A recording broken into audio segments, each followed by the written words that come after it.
Hi സുഹൃത്തുക്കളെ, ഇന്നത്തെ ഒരു 4 മണി പലഹാരമാണ് ഉണ്ടാക്കാൻ പോകുന്നത് കേട്ടോ. സാധാരണയായിട്ട് നമുക്ക് ചായയുടെ കൂടെ ഒക്കെ നമ്മൾ സാധാരണ വറുത്തും പൊരിച്ചും ഒക്കെ എന്തെങ്കിലുമൊക്കെ കഴിക്കാറുണ്ട്. എല്ലാവർക്കും ഇഷ്ടമാണ് 4 മണിക്ക് എന്തെങ്കിലുമൊക്കെ പലഹാരങ്ങൾ ഉണ്ടാക്കി കഴിക്കുന്നത്. അപ്പൊ നമ്മുടെ കയ്യിൽ ഏത്തപ്പഴം കിട്ടിയാൽ നമ്മൾ ആദ്യം എന്താണ് ചെയ്യുന്നത്? അതൊന്ന് പൊരിച്ച് കഴിക്കാൻ നോക്കും ഇല്ലേ? മാവിലൊക്കെ മുക്കി ഫ്രൈ ചെയ്തെടുത്ത് കഴിക്കാൻ നോക്കും. എല്ലാവർക്കും ഇഷ്ടപ്പെട്ട ഒരു കാര്യമാണ് ഏത്തപ്പഴം ഫ്രൈ ചെയ്യുന്നത്.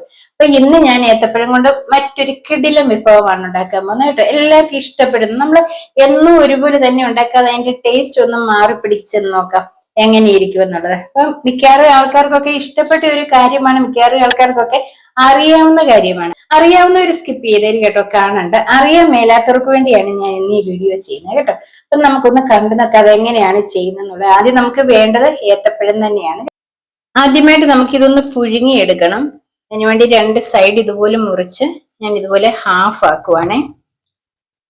നിങ്ങൾക്ക് എങ്ങനെ വേണേലും പുഴുങ്ങിയെടുക്കാം. ചിലർക്ക് ഇങ്ങനെ അപ്പച്ചെമ്പിലൊക്കെ വെച്ച് പുഴുങ്ങുന്നതിനോടായിരിക്കും താല്പര്യം. ഏത് രീതി വേണേലും ഇത് പുഴുങ്ങിയെടുത്തേച്ചാൽ മതി. ഞാൻ ഇതേപോലെ 3 ഏത്തക്കയാണ് എടുത്തിരിക്കുന്നത്. ഇതിന് ഞാൻ എയർ ഫ്രയറിലാണ് പുഴുങ്ങാൻ പോകുന്നത്. നോക്കാം നമുക്ക് ആകുമോ, എപ്പോ ആകുമെന്നുള്ളത്. ഏത്തപ്പഴം പുഴുങ്ങി വരുന്ന സമയം കൊണ്ട് അതിലേക്ക് വേണ്ടതായിട്ടുള്ള ഫില്ലിംഗ് ഉണ്ട്, അതൊന്ന് തയ്യാറാക്കാം. കുറച്ച് നെയ്യാണ് ഞാൻ ഒഴിച്ചു കൊടുക്കുന്നത്. നിങ്ങളുടെ കൈവശം നെയ്യില്ലെങ്കിൽ എണ്ണയായാലും ഒഴിക്കാം കേട്ടോ. പക്ഷെ നെയ്യാണ് കുറച്ചുകൂടെ ടേസ്റ്റ്.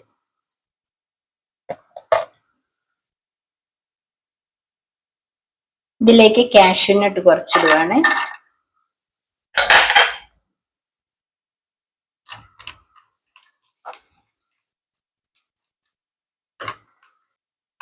ഇത് ചെറുകെ ഒന്ന് മൂത്ത് വരുന്നുണ്ടേ. ഈ സമയം കുറച്ച് ഉണക്കമുന്തിരി ഒഴിച്ചു കൊടുക്കും.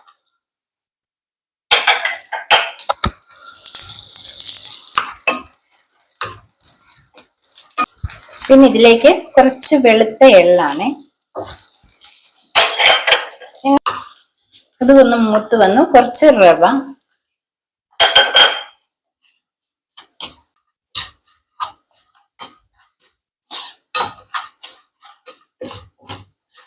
ഇതെല്ലാം നെയ്ക്കകത്ത് ഇങ്ങനെ മൂത്ത് വരുന്നതിന് ഒരു പ്രത്യേക ടേസ്റ്റ് ആണ് കേട്ടോ.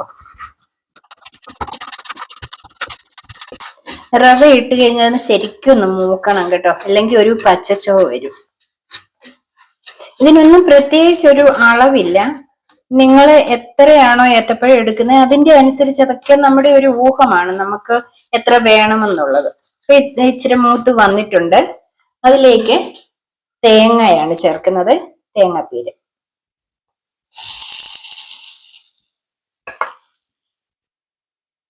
ഇപ്പൊ തേങ്ങയും മൂത്ത് വന്നിട്ടുണ്ട്. ഇനി നമുക്ക് ഫ്ലെയിം ഓഫ് ആക്കാം. അതിനുശേഷം കുറച്ച് ഉപ്പിട്ട് കൊടുക്കുക.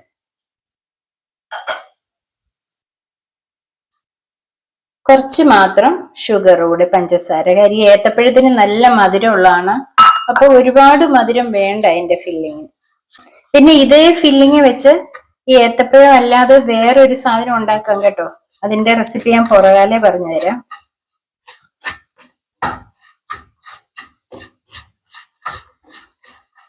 ഇത് ഒന്ന് തണുത്ത് വന്നോട്ടെ. ഇനി നമ്മൾ വെച്ച ഏത്തപ്പഴം എങ്ങനെയാണെന്ന് അറിയണ്ടേ.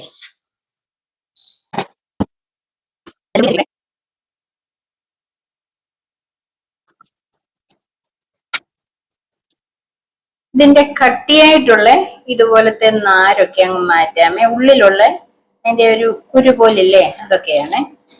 ഇതൊക്കെ മാറ്റിയിട്ട് നല്ലതുപോലെ ഒന്ന് ഉടച്ചെടുക്കണം. ഇതിപ്പം നല്ലതുപോലെ ഉടഞ്ഞു കിട്ടിയിട്ടുണ്ട്.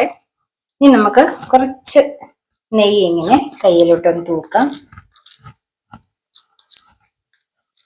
കുറേശ്ശെ മതി, അധികം അത് എടുക്കണ്ട ഏത്തയ്ക്കായ. എന്താ ഇതുപോലെ എടുത്തിട്ട് ഇതിനുള്ളിലേക്ക് നമ്മൾ തയ്യാറാക്കി വെച്ചിരിക്കുന്ന ആ ഫില്ലിങ് ഇതുപോലെ വെച്ചു കൊടുക്കുക.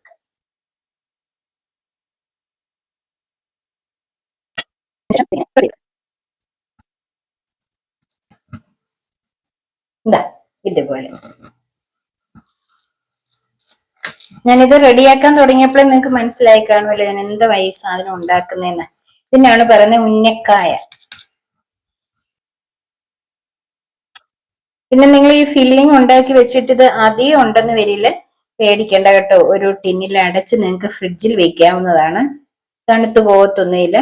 പിന്നെ അധികം ദിവസമൊന്നും വെച്ചുകൊണ്ടിരിക്കേണ്ട, ഒരാഴ്ചയൊക്കെ അങ്ങനെ വെക്കാവുന്നതാണ്. പിന്നെ നിങ്ങൾക്ക് ഇതുപോലെ ഉണ്ടാക്കി എടുക്കാവുന്നതാണ് കേട്ടോ. ഇല്ലെങ്കിൽ എനിക്കിത് അധികം വരുവാണെങ്കിൽ ഞാൻ ഇതുകൊണ്ട് തന്നെ വേറൊരു സ്നാക്സ് ഉണ്ടാക്കി കാണിക്കാമേ.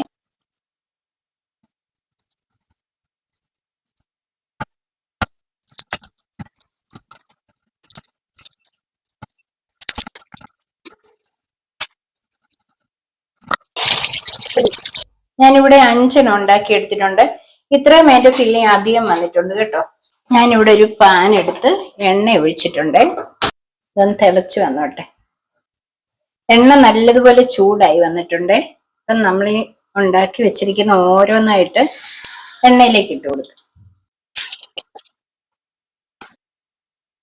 ഇങ്ങനെ തിരിച്ചിടുമ്പോ കുറച്ച് ശ്രദ്ധയോടെ തിരിച്ചിടാവേ.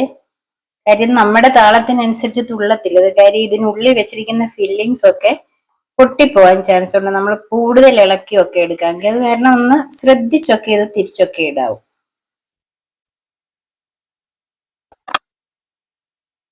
ഇപ്പൊ ഏകദേശം ആയി വന്നിട്ടുണ്ട്. ഇതുപോലൊരു ബ്രൗണിഷ് കളർ വരണം കേട്ടോ.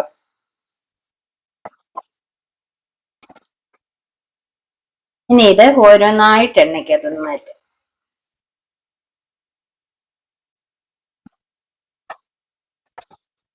ഇത് ഞാൻ ഫ്രൈ ചെയ്തെടുത്തിട്ടുണ്ട്. ഇത്രയും മൂത്ത് കിട്ടണം, എങ്കിൽ മാത്രമേ അതിന്റെ ഒരു ടേസ്റ്റ് വരത്തുള്ളൂ. ഇതേപോലെ ഇരിക്കും. നല്ല ടേസ്റ്റ് ആണ് കേട്ടോ. ഇതാണ് ഉന്നക്കായ. അപ്പൊ നിങ്ങൾ എന്നും ഈ ഏത്തക്ക പൊരിച്ചത് മാത്രം കഴിക്കാതെ ഏത്തപ്പഴം ഉള്ളപ്പം ഇതേപോലെ ഇടുന്ന് ഉണ്ടാക്കി നോക്കണേ. ടേസ്റ്റ് ഒക്കെ ഒന്ന് മാറിയാകുമ്പോ കുട്ടികൾക്കും ഒക്കെ ഇത് ഇഷ്ടപ്പെടും. നല്ലതാണ്. ഒരു കാര്യം മാത്രം ശ്രദ്ധിച്ചാൽ മതി, അധികം പഴുത്തുപോയ ഏത്തപ്പഴം എടുക്കാതിരിക്കണേ. കാര്യം അധികം പഴുത്തു പോകാതാകുമ്പോ നമ്മളെ എണ്ണയൊക്കെ കൂടുതലായിട്ട് ഇങ്ങനെ ആകുന്ന പോലെ ഇരിക്കും. ചിലത് നമ്മൾ പറയത്തില്ലേ എണ്ണ കുടിക്കുന്നെന്ന്, അതുപോലൊക്കെ ആവും. അപ്പം പരുവത്തിന് പഴുത്തതാണെങ്കിൽ അത് പുഴുങ്ങുമ്പോ നല്ല പൊടി പോലെ ഇരിക്കും. പുഴുങ്ങി കഴിയുമ്പോൾ ആ രീതിയിലുള്ള ഏത്തപ്പഴമാണ് നല്ലത് കേട്ടോ. അപ്പൊ നിങ്ങൾ ഇതേപോലെ ഒന്ന് ഉന്നക്കായ ഉണ്ടാക്കി നോക്കുക. ഉണ്ടോ, നല്ല ടേസ്റ്റ് ആണ് കേട്ടോ. അപ്പൊ ഇന്നത്തെ ഈ വീഡിയോ നിങ്ങൾക്ക് ഇഷ്ടപ്പെട്ടു എന്ന് വിശ്വസിക്കുന്നു. അപ്പൊ ഞാൻ വീണ്ടും പുതിയ വീഡിയോയുമായിട്ട് എത്തുന്നതായിരിക്കും.